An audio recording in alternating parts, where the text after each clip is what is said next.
Hi dears, good evening.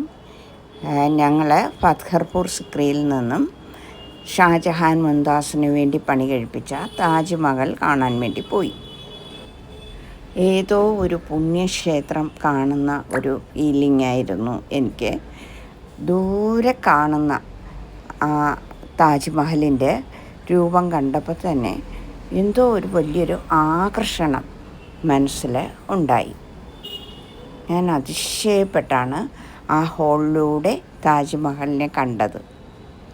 ഇതൊരു ഫോട്ടോയിൽ കാണുന്ന ഫീലിംഗ് ആയിരുന്നു. ഇത് കയറിയപ്പോൾ തന്നെ എനിക്ക് മനസ്സിലോ ഓർമ്മയിൽ ഇങ്ങനെ ഓടിയെത്തുന്നുണ്ടായിരുന്നു, ഇതൊരു ശവകുടീരമാണ് എന്ന് മനസ്സിൽ തോന്നിയപ്പോൾ പെട്ടെന്ന് എനിക്ക് വന്നു, ഇല്ല, ഇതൊരു ദൈവികതയുള്ള ഏറ്റവും പരിപാവനമായ ഒരു സ്ഥലമാണിതെന്നും. ഇത് കയറിയപ്പോൾ തന്നെ നമ്മളുടെ 7 ചക്ര മെഡിറ്റേഷൻ്റെ 7 ചക്രയും ആക്റ്റീവായിട്ട് വരുന്നത് കാണാൻ സാധിച്ചു, എനിക്ക് ഫീൽ ചെയ്യാൻ സാധിച്ചു. ഭയങ്കര അനുഭവമായിരുന്നു ഇവിടെ നിന്ന് കിട്ടിയത്. എത്ര പറഞ്ഞാലും മനസ്സിലാവാത്ത തരത്തിൽ ഓരോ സമയവും നമ്മൾ അത് മനസ്സിൽ ഉൾക്കൊണ്ട് നിൽക്കാൻ കഴിഞ്ഞു. പിന്നെ ഇത് ഞാനും മക്കളും കൂടി ഒരു ഹോളിനകത്ത് ഓടി നിൽക്കുന്ന ഫോട്ടോ എടുത്തതാണ് ആ കാണുന്നത്. താജ്മഹലിനുള്ളിലൂടെ ഇങ്ങനെ ചുറ്റിക്കറങ്ങി പുറത്തേക്ക് യമുന നദിയുടെ തീരത്തേക്ക് നടന്നു വരികയാണ്.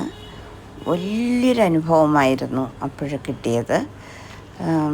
അവിടുത്തെ അന്തരീക്ഷവും അവിടുത്തെ ആകാശവും അവിടുത്തെ ഒരു ഫീലിങ്ങും ഒക്കെ അത് അനുഭവിച്ചു തന്നെ തീരണമായിരുന്നു. നമുക്ക് നമ്മളുടെ മനസ്സിൻ്റെ ഒരു ഇതായിരിക്കും നമുക്കത് കിട്ടുന്നത്. എല്ലാവർക്കും ഒരുപോലെ കിട്ടണമെന്നില്ല. പിന്നെ ഇതിലെ തൂണുകളിലും അവിടെയുള്ള ചുവരുകളിലുമൊക്കെ ഒരുപാട് കൊത്തുപണികൾ ഇങ്ങനെ ചെയ്തിട്ടുണ്ട്. കൊത്തുപണികളല്ല, ഡിസൈൻസ് ചെയ്തിട്ടുണ്ട്. ഇതെല്ലാം ഓരോ രത്നങ്ങൾ പതിപ്പിച്ച് അതിനെ പോളിഷ് ചെയ്ത് എടുത്തിട്ടുള്ളതാണ്.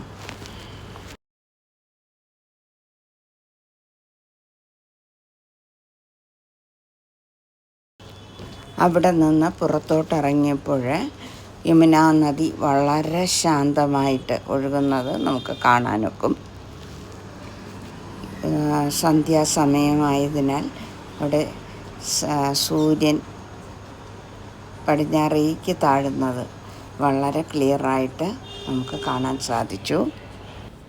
ഇതിൽ കാണുന്ന ഓരോ ദൃശ്യങ്ങളും നമുക്ക് ചിത്രങ്ങളായി വരച്ച് പഠിക്കാം. നിങ്ങളുടെ വിലയേറിയ അഭിപ്രായങ്ങളും ഏതൊക്കെ ചിത്രങ്ങളാണ് വേണ്ടത് എന്നുള്ളതും ഇതിന് താഴെ മെസ്സേജായിട്ട് അറിയിക്കുക.